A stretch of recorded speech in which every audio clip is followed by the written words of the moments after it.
the adversity you faced this season, what have you learned about yourself, and how much of a relief is it to be able to go back home finally? Definitely learned about the toughness of not just me, but the rest of this group, to keep fighting, to keep going as hard as we did throughout the back half of this season, given the circumstances that we have.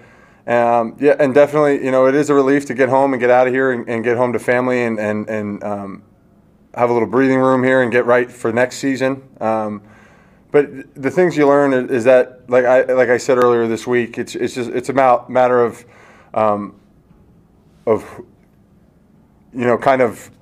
looking at the overall picture of what happened this season, the ups, the downs, the things that I can do better, the things that I didn't do as well, and making sure that they don't happen again. And it's both mental, physical, and all that, and excited to get going in 2021. Mike, Eric just said through everything he does think that being in Arizona brought you guys closer together. Do you feel that, and do you feel like that's something that will carry on to next season?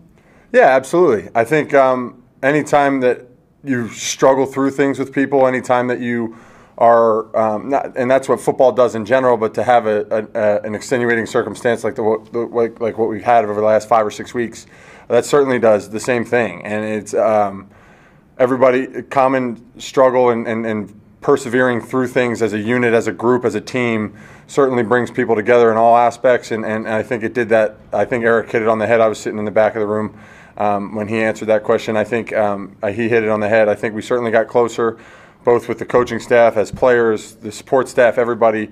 I don't want to say we had a wonderful time being away from home, but if I was to do it with any other group, it would be this one. Like, obviously, the biggest looming thing for you guys is, at least contract-wise, is Trent Williams. What was it like to just play a full season with him? I've been pretty lucky over my first 3 years in the NFL to be a counterpart to 2 Hall of Fame players, and Trent brings the same kind of talent, level of play, consistency,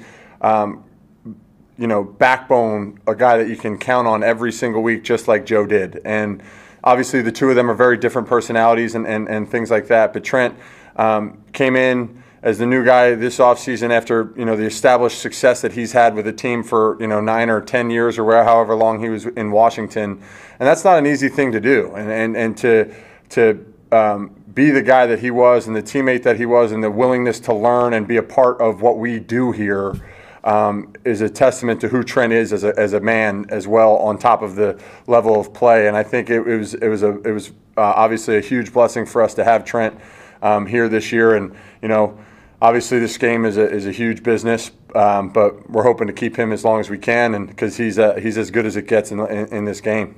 We'll do 2 more for Mike. Mike, the last 2 years have ended in disappointing fashion for you guys, but in very different ways. And I'm wondering how you think that's going to shape the team going into next year. Well, I think it was a hard deal for this year, especially to have the way last year ended in the last 6 or 7 minutes. The heartbreak that was. I think everybody was just so ready to get back and get going, and then we had to kind of put the brakes on it until we got back to training camp because of the way that the world situation was this year. It was a very, very different ending to both seasons. I think that there's lessons to be taken from each. Obviously, the things that we were dealt, the hand that we were dealt, the players that we lost throughout this year is never the way that you want to go about doing it, and it's never a season that you want to experience having because it hurts you to see your friends not being able to do what they want to do and be the players that they can be because they've had some unfortunate injuries and the things that we can build on from that and the other players that got opportunities to show out and to show up for our team this year. I mean, the perfect example is Kerry Hyder.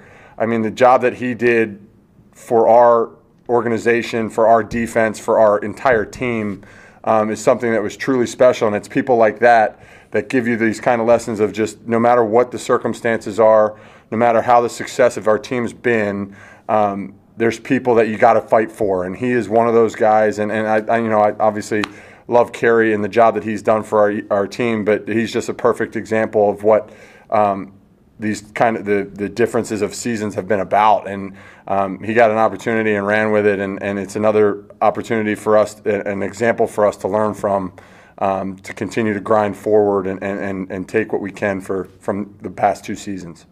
All right, last one to Cam. Hey, Mike. One of the big storylines this offseason is going to be Jimmy Garoppolo in the quarterback position. How much does this team need Jimmy back in 2021, and how curious are you about this, what's going to unfold there? I don't speak to other people's decisions about my teammates, about my friends. That's their business. But I believe that our team needs him. I believe that our team is clearly different without him, and the person that Jimmy is, the competitor that he is, and the talent that he is, when he's on, the results speak for themselves. And that's all I really have to say about that. Jimmy's situation is going to take care of itself. He's our quarterback. I hope he's our quarterback here for the future. And he's a guy that I love to play for. I love playing with, and I know the rest of our locker room feels the same way. He's a guy that we want to keep around here. He's a guy that we need to have here, and that's all you got to say about that. All right, thanks, Mike. We got Jimmy Ward right with us. Did you enjoy that video? Make sure to check out these other ones.